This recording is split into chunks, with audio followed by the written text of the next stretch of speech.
Mañana a las 5 de la mañana iniciará el paro nacional de taxistas contra las plataformas ilegales. En Bogotá habrá 5 puntos de concentración.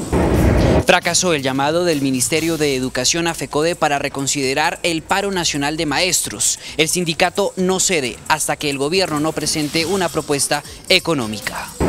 Mañana inicia el paro cívico indefinido en el Chocó. La Contraloría General de la República denunció la acumulación irregular de 322 predios de origen baldío. El expresidente Álvaro Uribe califica de temeraria las acusaciones del Contralor General sobre una presunta acumulación ilegal de baldíos en su finca del Ubérrimo. El ministro de Agricultura responde enfáticamente que no tiene vínculos con los predios baldíos tras las investigaciones que adelanta la Contraloría General de la República. Un indígena muerto y 3 heridos es el saldo de la confrontación entre la comunidad NASA y la fuerza pública en Corinto, Cauca. Vicepresidente de la República confirma que habrá un plazo extra para la entrega de las 900 caletas de las FARC. La Procuraduría abrió investigación para establecer si se presentaron irregularidades en la contratación de 745 personas por parte del Ministerio de Educación. Fiscalía imputa 20 delitos a exgobernador de Córdoba, Alejandro Lions, por malversación de recursos que superan los 10.000 millones de pesos. El ministro de Hacienda asegura que no hay justificación para el incremento de las tarifas de energía en el país. Todo sobre el juego de Millonarios esta noche contra Tuluá. Luqueño y Cali definen su clasificación en la Suramericana. Sobrevivientes de Chapecoense visitan lugar del trágico accidente. Recorrimos Medellín con Juanes para el lanzamiento de su más reciente álbum visual Mis planes son amarte. Al final de la misión los espero desde la ciudad de la eterna primavera. Buenas noches, nuestros secretos de hoy. 1. Prohibir la adopción de un niño es anticristiano. 2. Más cargos contra un exfiscal. 3. En pelea de hermanos no metas las manos. 1, 2 y 3 al cierre.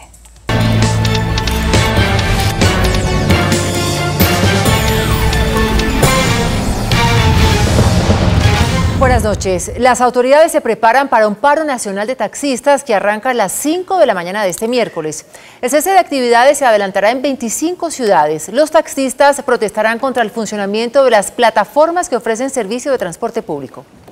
En la madrugada de este miércoles iniciará el cese de actividades de los taxistas contra los servicios ilegales. Las peticiones básicas pues es un control mayor a la ilegalidad, carros particulares en la prestación de las plataformas ilegales. Está absolutamente prohibido el plan Tortuga, prohibido el bloqueo con los vehículos taxis. Los vehículos taxis solo son para prestar el servicio. Luego de reuniones con el distrito, los taxistas en Bogotá redujeron de 12 a 5 los puntos de concentración. Desde las 5 de la mañana vamos a arrancar de las 170 del Museo de los Niños, vamos a arrancar también de Techo, del El Tunal. Los conductores se desplazarán hacia la Plaza de Bolívar, unos a pie y otros en carro. La policía, que realizará el acompañamiento de la marcha, recomienda a los ciudadanos salir con anticipación. En el evento en que se lleguen a obstaculizar vías, se llegue a afectar la movilidad, pues obviamente nos corresponde adelantar acciones sancionatorias. El ministro de Transporte insistió en la necesidad de que las plataformas se constituyan en empresas para seguir operando. Estamos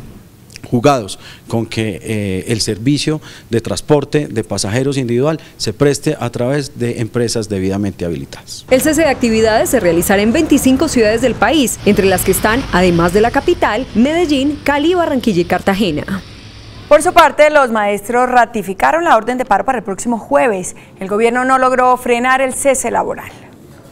Un llamado a la prudencia hizo hoy el viceministro de Educación Pablo Jaramillo a FECODE ante el paro nacional indefinido programado para el próximo jueves. Desde el 9 de marzo venimos teniendo un diálogo fluido con FECODE, a pesar de que en este momento la mesa nacional con los sindicatos está suspendida por la tutela que pusieron algunas centrales obreras. Los maestros no dan su brazo a torcer, pues no ven avances en el pliego de peticiones radicado el pasado 28 de febrero. No hay plata para educación, entonces uno dice, oiga, luego los 3 pilares no eran paz, equidad y educación. Venimos cumpliendo todos los compromisos económicos que se establecieron con FECODE en 2015. Por ejemplo, una nivelación salarial de 12 puntos reales que se va a terminar de cumplir en 2019. Centrales obreras apoyan el paro. Hay una conflictividad laboral bastante compleja. El gobierno debe saber que tiene una agenda incumplida con el magisterio. 8.3 millones de estudiantes en Colombia estarán sin clase. Y mañana los habitantes de Chocó marcharán para dar inicio a un paro en el departamento. Según ellos, el gobierno no ha cumplido con lo que se ha comprometido. Se ultiman los detalles para dar inicio mañana al paro cívico indefinido en el departamento del Chocó. Este paro se realiza en respuesta a los incumplimientos del Estado a lo pactado con el Comité del Paro por la Dignidad y la Salvación del departamento. Primer punto que tiene que ver con la pavimentación de las vías Quibdó-Medellín, Medellín-Pereira. No se ha cumplido, son 720.000 millones de pesos que tenían que tener ya. Segundo punto, la formulación del proyecto y financiación de un hospital de tercer nivel. Tercero, publicación del mapa de Belén de Bajirá. Belén de Bajirá es Chocó. Cuarto, nosotros estamos sufriendo por un acueducto, por gravedad, un acueducto que resuelva el problema de abastecimiento de agua potable a la población del municipio de Quibdó, capital del departamento del Chocó.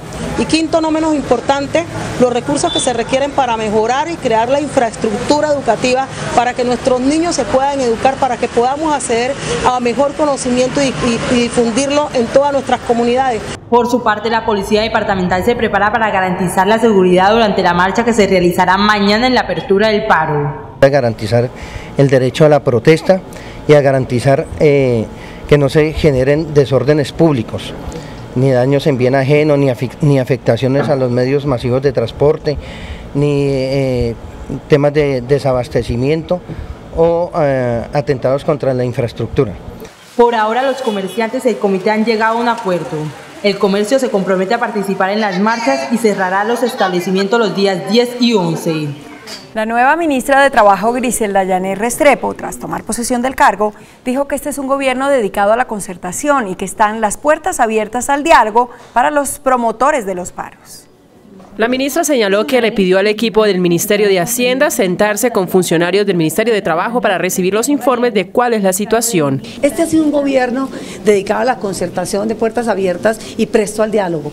En esa misma actitud llega la ministra de Trabajo. El presidente Santos destacó las capacidades de la nueva ministra al posesionarla. Creo que Griselda Llaner está totalmente capacitada, ya internalizada en todo este engranaje de generación de empleo, de política social, tiene amigos en el sector empresarial, en el sector sindical, estoy seguro que ahí mantendremos esa política de diálogo constructivo. El presidente Santos también señaló que el choque externo generado por la baja del precio del petróleo ya se superó y la perspectiva es positiva. La Contraloría denunció una acumulación ilegal de predios y solicitó a la Agencia Nacional de Tierras que anule la venta de 322 predios de origen baldíos. Entre los casos analizados figuran predios del senador Álvaro Uribe.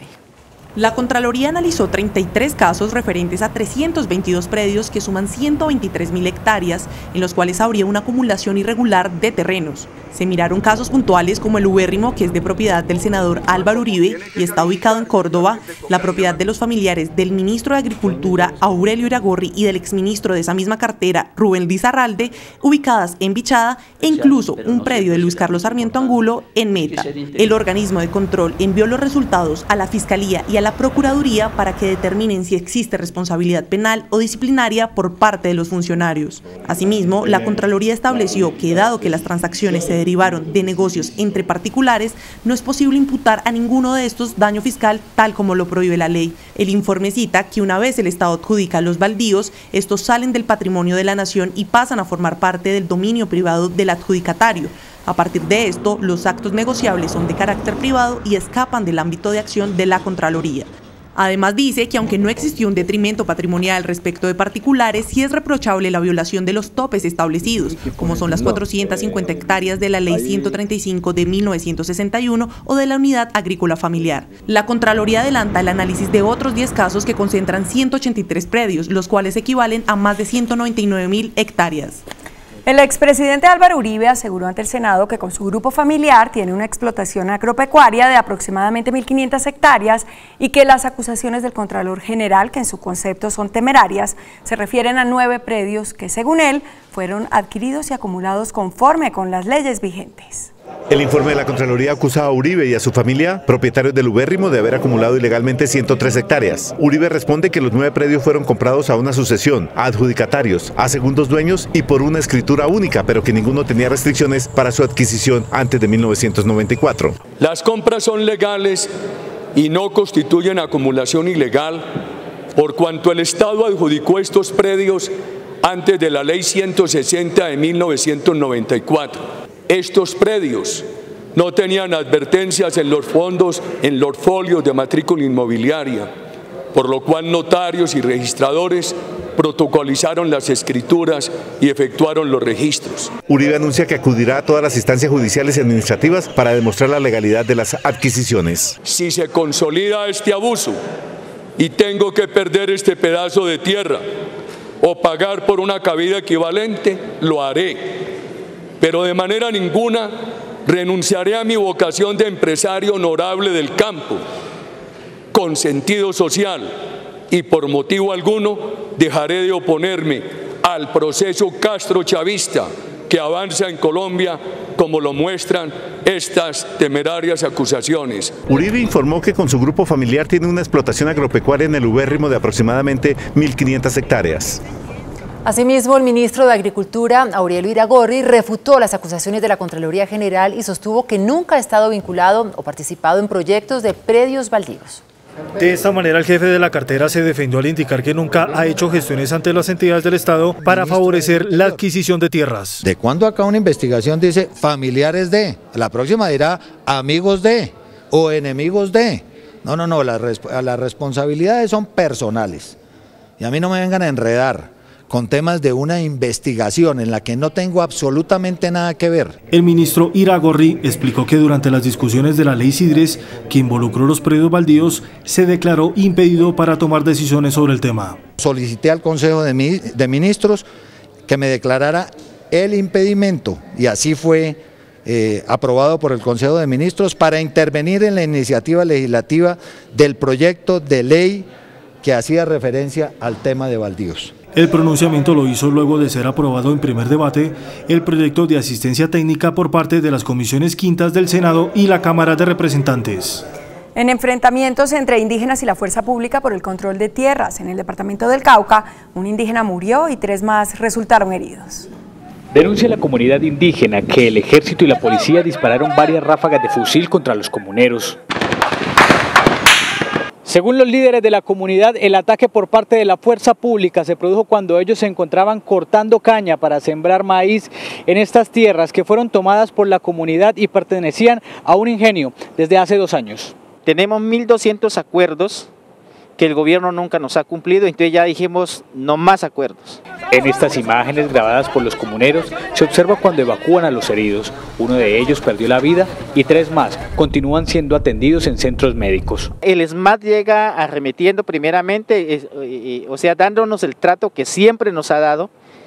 Y el trato que siempre nos ha dado es reprimiéndonos con gases lacrimógenos, con aturdidoras, con balas. Señalan que tienen que tapar sus rostros porque temen por sus vidas ante las amenazas de grupos de extrema derecha. Por su parte, el alcalde municipal repudió las vías de hecho por parte de las comunidades indígenas. Nosotros rechazamos esta actitud de las comunidades indígenas con las cuales nos habíamos sentado el domingo con el vicepresidente de la República a realmente encontrar una salida negociada, dialogada a esta situación. Una comisión del CTI se desplaza hasta el sitio donde ocurrieron los hechos para investigar las causas de la muerte del indígena. El vicepresidente de la República, general retirado Oscar Naranjo, confirmó que habrá un plazo extra para la entrega de las 900 caletas con armamento de las FARC. Las FARC pidieron un plazo de 3 meses para entregar las armas y explosivos que tienen enterrados. El gobierno confirmó que la fecha del 31 de mayo se ampliará, pero no ha definido exactamente cuántos días o semanas. Si se tiene que tomar 6, 8, 12 semanas, realmente a nosotros nos parece un tiempo razonable. El vicepresidente de la República y exnegociador de paz descarta que las FARC tengan la intención de mantener armas escondidas. Las propias FARC fueron las que denunciaron esos depósitos y esas caletas. Si las FARC hubiese pretendido mantenerse en armas de manera clandestina, no hubiese denunciado esos depósitos y esas caletas. Lo que sí se niega a modificar el gobierno es el plazo para la entrega del registro de los bienes de las FARC, que se vence el próximo 31 de mayo. Los máximos jefes de las FARC y el ELN iniciaron un encuentro en La Habana, Cuba, para buscar agilizar el proceso de negociación que se adelanta en Quito con el Ejército de Liberación Nacional.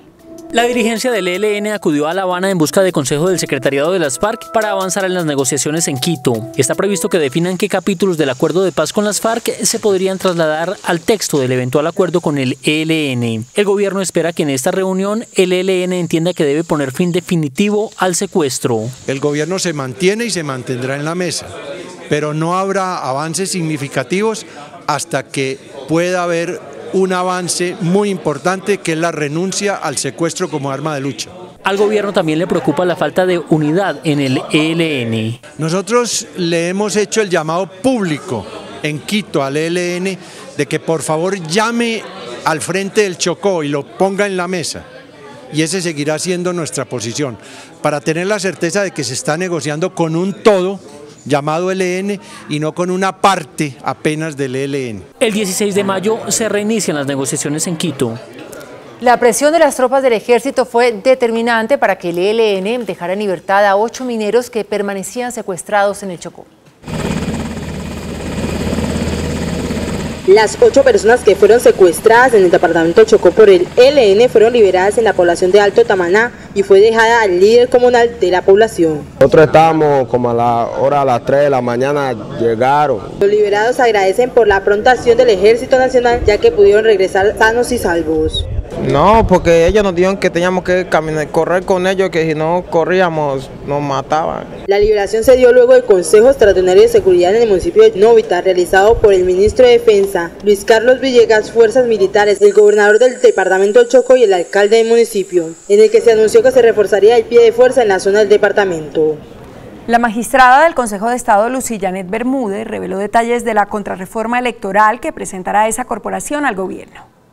La vicepresidenta de la sección quinta del Consejo de Estado afirmó que ante las críticas de presuntas fallas en la jurisdicción electoral es importante modificarse el Consejo Nacional Electoral y fortalecerse el Consejo de Estado.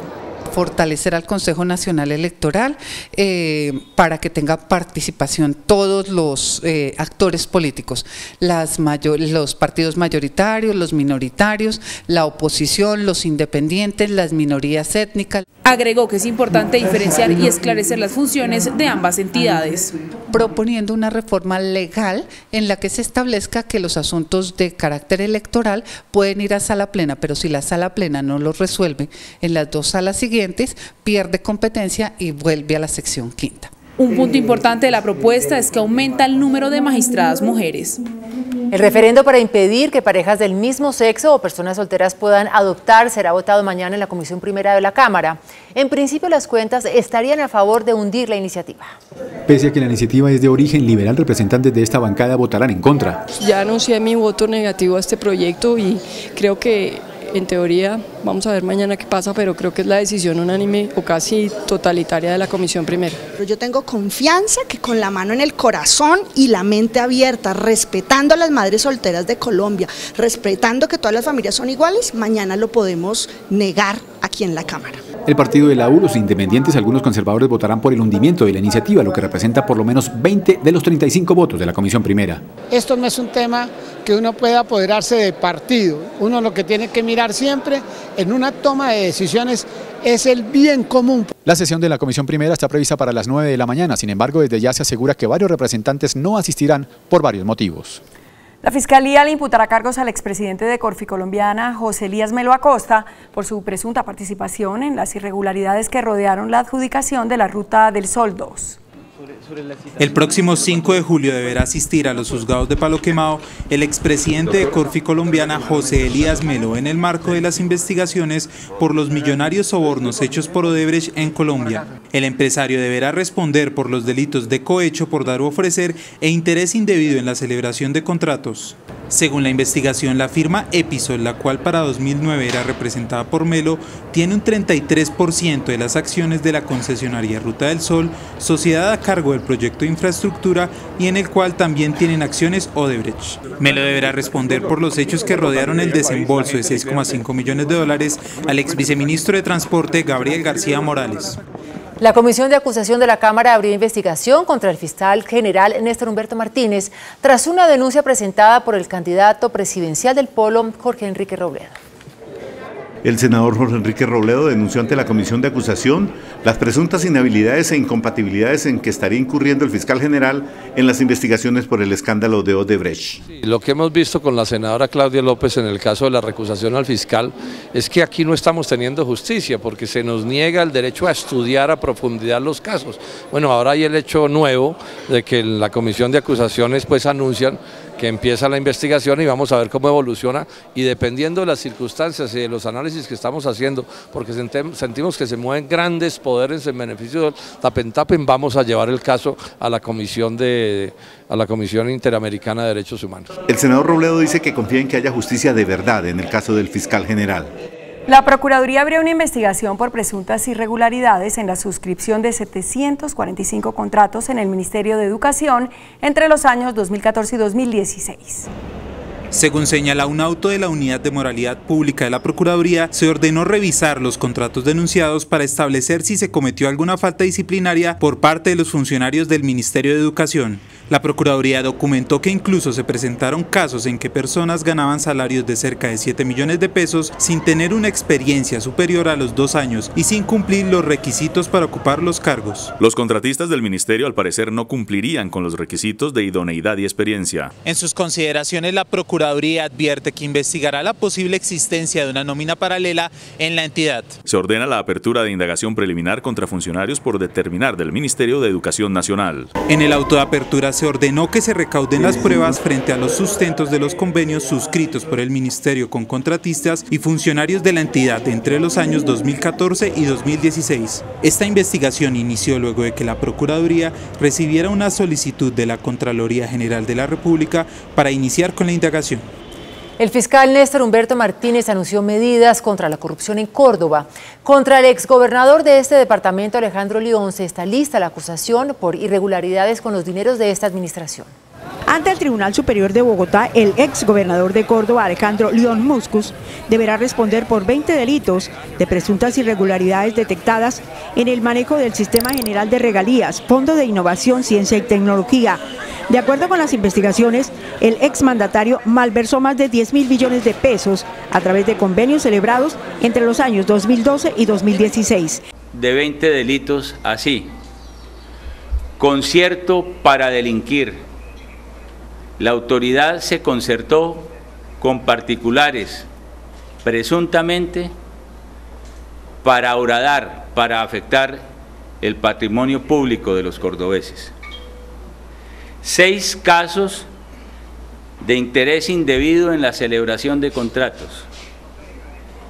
6 delitos de celebración de contratos sin el cumplimiento de requisitos legales. 5 peculados por apropiación por una suma que excede los 10.000 millones de pesos. Falsedad en documento público y falsedad en documento privado. De igual forma, confirmó la captura del alcalde del municipio de Moñitos, 6 concejales y 3 funcionarios de su administración por presuntos nexos con el Clan del Golfo. En total fueron capturadas en el departamento de Córdoba 30 personas relacionadas con las irregularidades cometidas en los casos de la hemofilia, regalías, sector salud y educación. Los payasos marcharon hoy en Bogotá para pedir mejores condiciones laborales y exención de impuestos para los espectáculos circenses. Una particular marcha se tomó esta tarde en la carrera 7ª. Los payasos se robaron las miradas. Esta vez no sacaron sonrisas. Salieron a exigir mejores condiciones laborales. Con pelucas, coloridos vestidos y grandes zapatos, marcharon por el centro, pidiendo al gobierno que los tomen en serio. ¡Que viva la vida del circo, que vivamos los artistas. Según denuncian, son precarias sus condiciones laborales y en los últimos años se han endurecido los requisitos para la instalación de carpas, lo que hace imposible establecer espacios para sus presentaciones circenses. Los payasos marcharon hasta el Congreso para pedir el trámite de una ley que mejore sus garantías laborales y elimine impuestos a los circos en Bogotá y en el país. La Personería de Bogotá prendió las alarmas por el hacinamiento en las unidades de reacción inmediata y estaciones de policía en la capital. Este es el panorama en las estaciones de policía de Bogotá. Los detenidos duermen en el piso. Hacinamiento, estamos durmiendo a 15, 20 en una celda, padre. La situación más grave se presenta en la estación de Barrios Unidos. Además del sobrecupo, hay un solo baño para más de 50 detenidos. Esto que genera unas condiciones de salud, no solamente del lugar, sino públicas, que pueden afectar a las personas privadas de la libertad y a todos los servidores que trabajan en estos lugares. El plan reglamento implementado por el sindicato del IMPEC ha impedido el traslado de los detenidos a cárceles, por lo que están desbordadas las estaciones de policía. El hacinamiento desborda la capacidad, obviamente, de estos lugares. La Personería prendió las alarmas y advierte que la cárcel distrital tiene cupos y no han hecho efectivos los traslados porque además del plan reglamento son exigentes los controles del centro penitenciario para recibir detenidos. El ministro de Hacienda, Mauricio Cárdenas, aseguró que nada justifica el alza en las tarifas de energía que se han detectado en el país y anunció que buscará fórmulas para disminuir su valor. El jefe de la cartera de Hacienda aseguró que mientras el índice de precios ha disminuido, el alza en las tarifas de energía no ha permitido que haya un alivio para el bolsillo de los colombianos. No podemos permitir que la reducción en el precio de los alimentos, que es ostensible y que es muy importante para el bolsillo de los colombianos, se vaya a perder por cuenta de aumentos en los servicios públicos. El gobierno no va a permitir eso. Mauricio Cárdenas insistió además que también se revisará el alza en las tarifas de agua. De otra parte, se aprobó en el primero de 4 debates un nuevo proyecto del posconflicto que crea un fondo de regalías para garantizar la inversión en por lo menos 900 municipios afectados por el conflicto armado en el país. Avianca obtuvo en una corte de Nueva York su primera victoria en la disputa judicial que enfrenta con Kingsland, el socio minoritario de la aerolínea. A través de un comunicado, Avianca confirmó la decisión de la Corte de Nueva York que falló a favor de la aerolínea en su disputa con su socio minoritario que desde el inicio del proceso estuvo en contra de la alianza comercial con United. De esta manera, la aerolínea latinoamericana proseguirá las negociaciones orientadas a lograr un convenio estratégico con su par de Estados Unidos. Según la empresa, este será un componente de la estrategia de Avianca para convertirse en la aerolínea líder de Latinoamérica. Como un resultado de esta decisión, el caso continuará en su orden habitual. La ministra de Comercio, María Claudia Lacutir, sostuvo que el balance del Tratado de Libre Comercio con Estados Unidos desde su vigencia es positivo, pese a la difícil coyuntura de la economía internacional. En 2012 las exportaciones a Estados Unidos representaban más de 21.000 millones de dólares y desde la entrada en vigencia del acuerdo comercial bajaron a los 10.000 millones de dólares. En parte se dio por la difícil coyuntura internacional por el desplome de los precios de las materias primas como el petróleo y el carbón. A pesar de la contracción internacional y a pesar de la coyuntura que se ha tenido en Estados Unidos como a nivel mundial, las exportaciones no mineroenergéticas crecieron más del 12%. Tenemos un nuevo grupo de empresas que están exportando que anteriormente no exportaba, más de 6.400 empresas. La funcionaria resaltó el crecimiento del 12% en materia de las exportaciones diferentes a petróleo y minería. Reconoció que hay un largo camino por recorrer en materia comercial. Ya tenemos en marcha un programa que es la Política de Desarrollo Productivo, donde estamos trabajando con más de 2.400 empresas. ¿Para qué? Para lograr generar productividad e innovación. La ministra participó de la Comisión Segunda de la Cámara de Representantes que aprobó en tercer debate el TLC con Israel.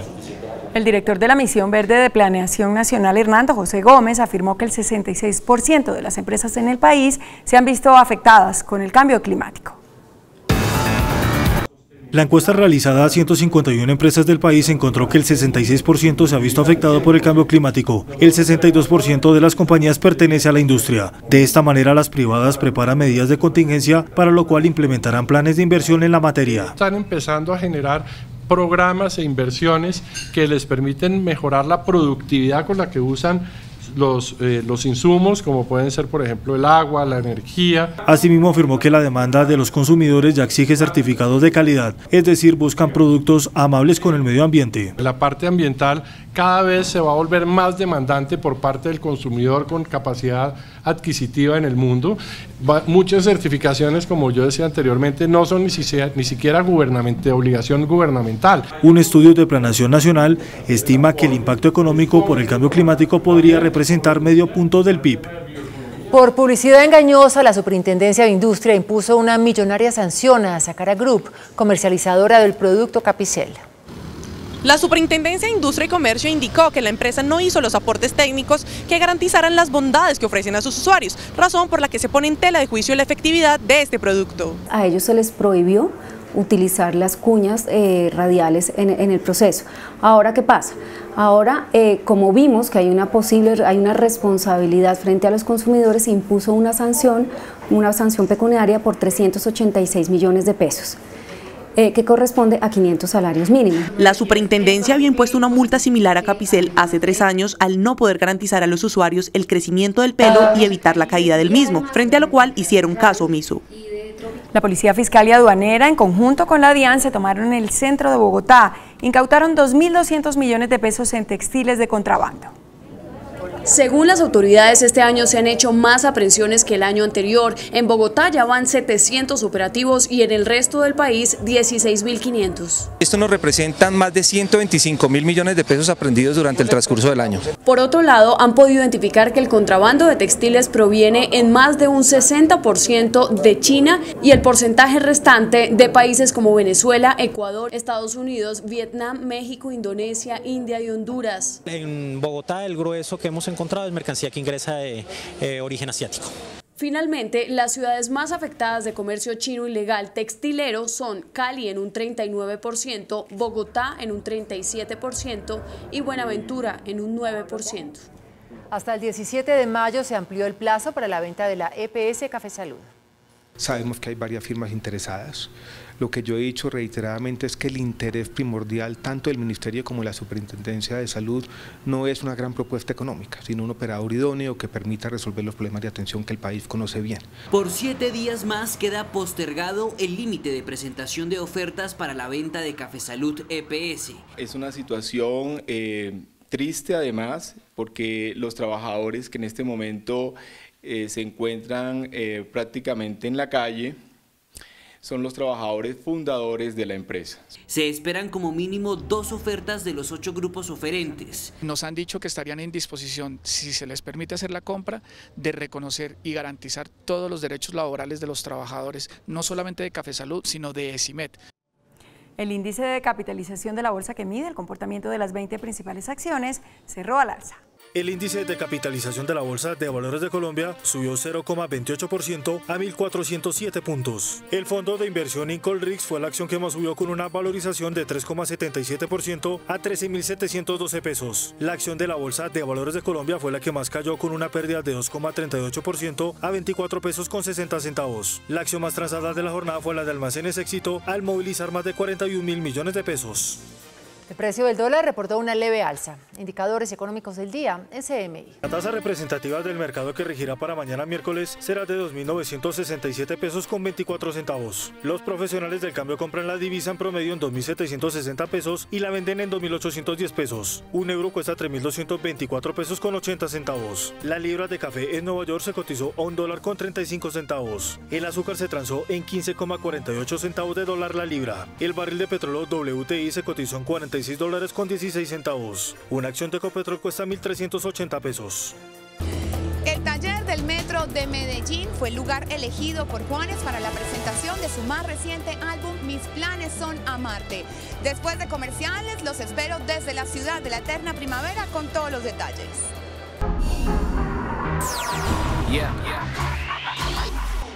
Hola, muy buenas noches para todos. Me encanta saludarlos desde la ciudad de la eterna primavera. Estamos exactamente en las bodegas y en el taller del Metro de Medellín, el lugar que Juanes escogió para lanzar su más reciente álbum visual, Mis planes son amarte. El paisa se tomó la ciudad con su nuevo trabajo musical. Mis planes son amarte destapa nuevas facetas de Juanes. El paisa abre su corazón al hacerle un homenaje a su ciudad que guarda sus tesoros más preciados. Los invitados a esta noche llegaron en transporte público y vestidos de rock chic como pedía la organización. Este álbum visual, que va desde la fantasía hasta lo real, es la apuesta del paisa y de un latinoamericano por primera vez. Hablamos con su director sobre la construcción de este proyecto. Primero buscan su esencia y por eso es más terrenal, aunque trabajamos cosas como el espacio sideral y cosas así más de fantasía. Es un Juanes, yo creo que más realista, más con los pies en la tierra. Y además van a ver a Juanes actuando, por primera vez encarnando un personaje que no es él mismo y que tiene que hablar, que tiene que mostrar emociones que no necesariamente son las que normalmente él muestra en un video musical, ¿no? Composiciones más maduras y colaboraciones con otros artistas nacionales hacen parte del álbum. Para mí es un sueño cumplido ser parte de su disco. Además en una canción que es una canción, ya la van a ver, es una canción muy relajante del disco. Lo mejor de apoyar a Juanes es que apoyamos el rock nacional, especialmente el rock antioqueño, porque Juanes inventó el rock and roll antioqueño. Mis planes son amarte sale al mundo este viernes y como dicen con frecuencia en esta bellísima ciudad, de Medellín para el mundo, parceros. Esta mañana Juanes se tomó la ciudad. Hicimos un recorrido de punta a punta en el metro de Medellín con el artista, donde recordamos viejas anécdotas y por qué esta ciudad es tan importante para él. Juanes y Medellín parecen ser un mismo elemento. Un artista convencido que sus raíces hacen parte de su esencia y por eso volver a ellas para lanzar su más reciente disco.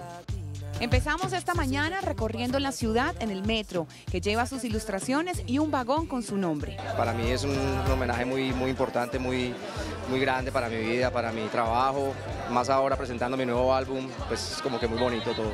Seguimos al tranvía, que generó una transformación urbana a diferentes sectores de la ciudad, para luego enlazarse con el metro cable que nos llevó hasta el barrio La Sierra, uno de los más golpeados por la violencia en décadas pasadas.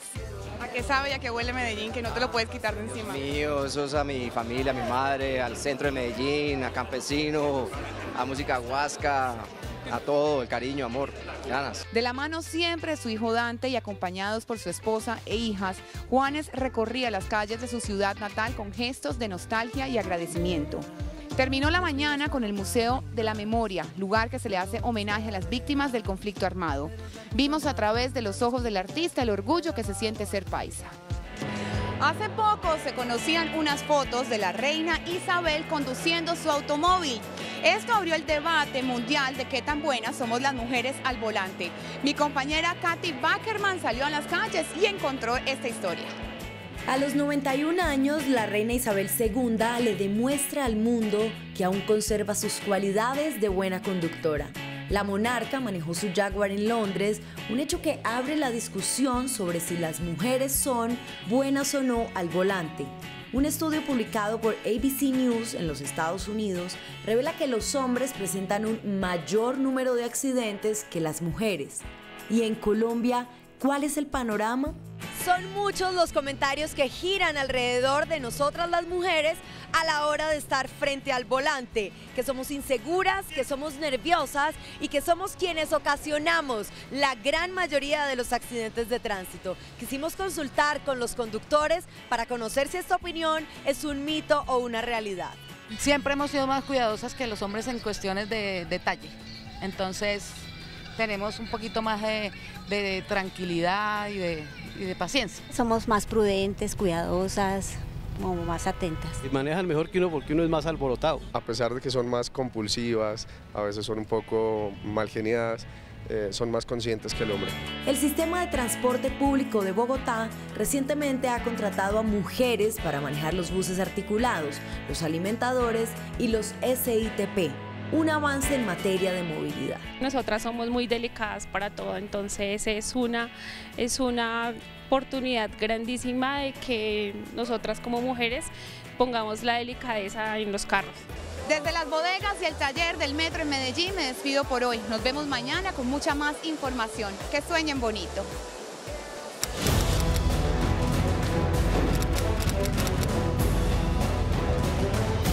El país del éxodo. Ello se podría decir hoy del que fue el imperio socialista que ocupó la sexta parte del planeta, es decir, de la ex Unión Soviética. En momentos en que la economía socialista planificada ya no funciona y la economía capitalista aún no despega, los problemas del derrumbe del imperio se reflejan en las estaciones ferroviarias del país.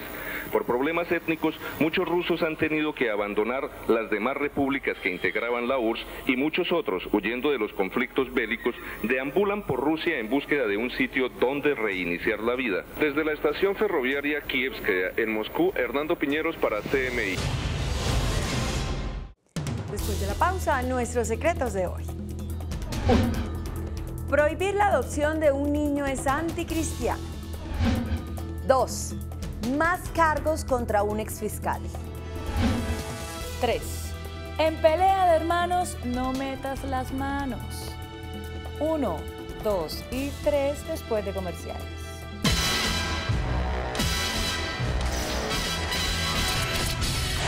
Nuestros secretos de hoy. 1. El Instituto Colombiano de Bienestar Familiar atiende hoy a miles de niños cuyos derechos han sido vulnerados. Se trata de niños y niñas abandonados o maltratados, o desplazados, o violados, o víctimas de la violencia que dejó el conflicto. El instituto los cuida y los entrega a familias que les garanticen amor, salud y educación. Y no hay mayor acto de amor que adoptar un niño. En muchos casos se trata de niños de características especiales, con algún tipo de enfermedad o en condición de discapacidad. Esos niños son adoptados principalmente por familias extranjeras. Conceptos científicos de facultades de Psicología y Trabajo Social del Colegio Colombiano de Psicólogos y de Hombres de Ciencia dicen que no hay ningún tipo de afectación para los niños que crecen en familias homosexuales o de padre o madre solteros. Hoy, tanto en el instituto como en hogares de protección, hay 4.247 niños con la ilusión de tener una familia. La idea de limitar ese derecho de los niños no solo no tiene sentido cristiano, sino que es inconstitucional. La Corte dijo que en las normas que definen quiénes pueden adoptar se debe incorporar a personas del mismo sexo. No se concibe cómo una persona de las condiciones cristianas de Vivian Morales y de su tradicional respeto a la Constitución tomó la iniciativa de negarle a un niño su derecho a tener una familia. A menos que otros motivos originen su idea, lo que la haría absolutamente mezquina. 2. Abren investigación disciplinaria contra el exfiscal Rodrigo Aldana por vínculos con el exsenador Otto Bula. A ese proceso penal contra el exfiscal Aldana se suma ahora otro proceso, pero esta vez de carácter disciplinario. La sala respectiva del Consejo Superior de la Judicatura abrió investigación en su contra luego de que admitiera su responsabilidad en hechos de corrupción.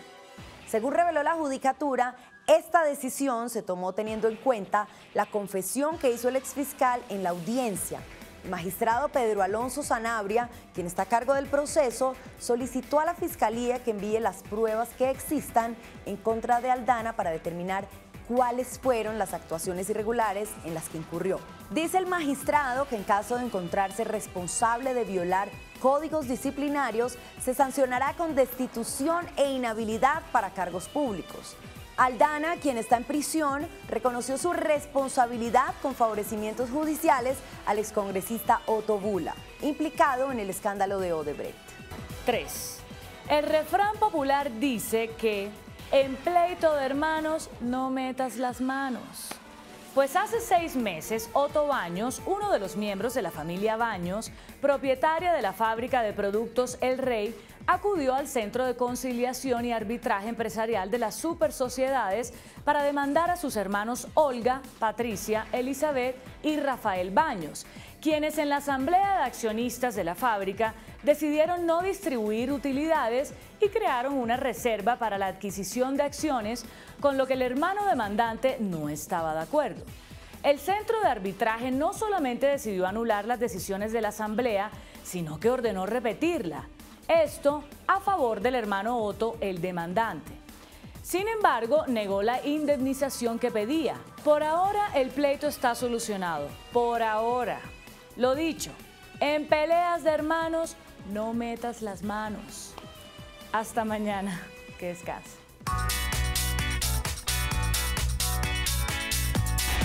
Después de la entrevista en Pregunta Yamid con Griselda Restrepo, recién posesionada ministra de Trabajo, y Julio Roberto Gómez, presidente de la CGT, ¿qué le parece la ministra? Muy buena, 83%. Buena, 16%. Regular, 1%. Hasta aquí las noticias. Gracias y buenas noches. Nos vemos mañana como siempre en CMI, La Noticia.